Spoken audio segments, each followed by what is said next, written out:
ஒரு டீ போட்டு கூட. இப்பதான் வேலையெல்லாம் முடிச்சு உட்காந்து இருந்தேன். நீ காலையில ஜாலியா வேலைக்கு போயிட்டு ஜாலியா வந்து உட்காந்துட்டு டீ கேக்குற.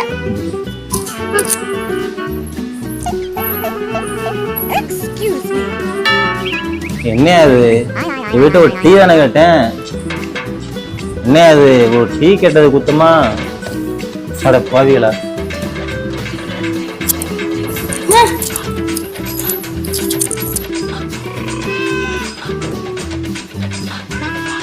ஏண்டி நான் உனக்கு கடைக்கு ஜாலியா போயிட்டு வரேன். நான் கடையில போய் என்ன பாடுபடுறேன்னு தெரியுமா உனக்கு? அப்படி என்னத்த பாடுபடுற? அப்படி என்னத்த பாடுபட போற? என்னத்த பாடுபட போறியா? காலையில 6:10க்கு அலாரம் வச்சு எந்திரிச்சு ப்ரெஷ்ஷை தேடி அதுல பேஸ்ட் வச்சு பல்லு விளக்கிட்டு போய் பாத்திரம் போயிட்டு குளிச்சுட்டு வந்து ட்ரெஸ்ஸை மாத்திட்டு சாண்டு உட்காந்தா இம்புடுக்கோன்னு காப்பி தண்ணியை போட்டு வருவேன். அந்த காப்பியை குடிச்சிட்டு வண்டி சாவியை தேடி வண்டி எடுக்க போனா வண்டி ஸ்டார்ட் ஆகாது. அந்த வண்டி ஸ்டார்ட் ஆகிறதுக்கும் எனக்கு என்ன சம்பந்தம் இருக்கு? அதுக்கு நான் என்ன பண்றது? நீ ஒன்றும் பண்ண வேணாம். அந்த வண்டி ஸ்டார்ட் ஆகுதுன்னு சொல்லி வதக்குன்னு போட்டு மிதிச்சு அதுலேயே டயர் ஆயிடும். ஒருவேளை அந்த வண்டி ஸ்டார்ட் ஆயிடுச்சுன்னா அதை எடுத்துட்டு கடைக்கு போகணும்னு வச்சுக்குவேன். கடையில் வந்து காய் இருக்காது. அந்த காய் வாங்கலாம்னு சொல்லிட்டு போய் வண்டியை மறுபடியும் ஸ்டார்ட் பண்ணா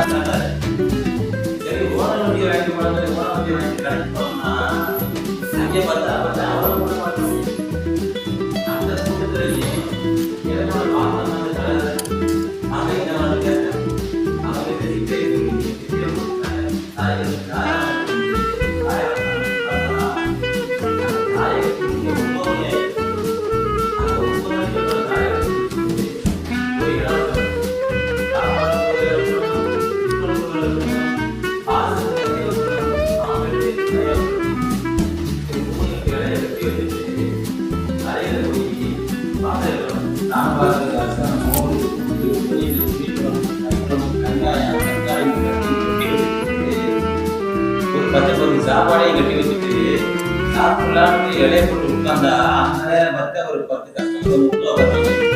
அந்த கஸ்டமர் உட்காந்துட்டு அப்படியே இலைய வச்சுட்டு போய் மறுபடியும் பார்க்கணும்.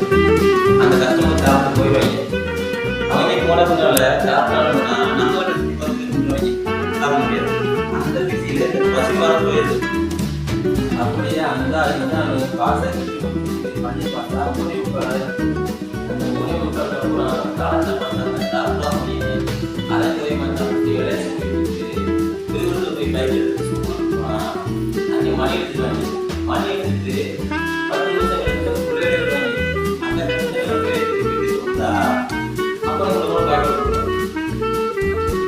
காப்பியை குடிச்சிட்டு அரை முறையுமா அரைக்கு மறக்க ஓடுனா கடையில போய் சாம்பார் சட்டெல்லாம் கட்டி முடிச்சுட்டு வாசல்ல போய் நின்னோம்னா கிருன்னு கூட்டமா ஏறிடுவாங்க.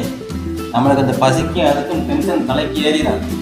இந்த நேரம் பார்த்து அந்த போதையை பட்டு வருவாங்க 4 பேர். அவங்க வந்து டென்ஷன் எடுத்துவாங்க. அவங்க எல்லாம் தூக்கி போட்டு முடிக்க முடியும், ஒன்றும் செய்ய முடியாது. அந்த டென்ஷனை உள்ளே அடைச்சிக்கிட்டு பல்ல கடையில் நிற்க வேண்டியது. இப்படியே பொழுது ஓடிடும். கடைசியில் நைட்டு 9 மணி ஆகும். 9 மணி ஆனால் வீட்டுக்கு போகலாமேன்னு சொல்லி எட்டி பார்த்தோம்னா மாஸ்டர் பிஸியாக இருக்கேன். அவங்ககிட்ட தோசையை போட்டு கல்லா எடுத்துக்கிறதா கல்லா சுற்றி 10 பேர் நிற்பாங்க. அந்த கேப்பில் போய் நம்ம காசாக இருக்க முடியும். அதுக்குள்ளே 9:45 ஆயிரம். 9:45 அப்புறம் ஓனர்கிட்ட போய் காசை வாங்கிக்கிட்டு வீட்டுக்கு வந்து சாப்பிடலாம்னு உட்காந்தா காலையிலலாம் சாப்பிடல, மத்தியானம் சாப்பிடல, நைட்டு சாப்பிடலாம்னு விரிச்சு உட்காந்தோம்னா பாய் தோசை சாப்பிட்டே வயிறு வந்து போயிடுது. என்ன செய்யறது? அப்படியே படுத்து தூங்கினா வயிற்று பசிக்குதா வயிறு வலிக்கானே தெரிய மாட்டேங்குது. அப்படியே பேக்னு முடிச்சுட்டு வந்துட்டு ஒரு 12 மணி 1 மணிக்கு மேலே தூங்கினா காலைல எந்திரிக்கிற போது 10 பேர் தூக்கி போட்டு மிச்ச மாதிரி போட்டு அமைக்குது. எந்திரிக்க நினைச்சோம்னா 4 பேர் மேலே உட்கார்ந்த மாதிரியே இருக்கு. இப்படியெல்லாம் நான் வந்து சுற்றிட்டு வந்துக்கிட்டு இருக்கேன். என்னை பார்த்து ஜாலியாக இருக்கேன்னு சொல்கிறேன். ஒன்றை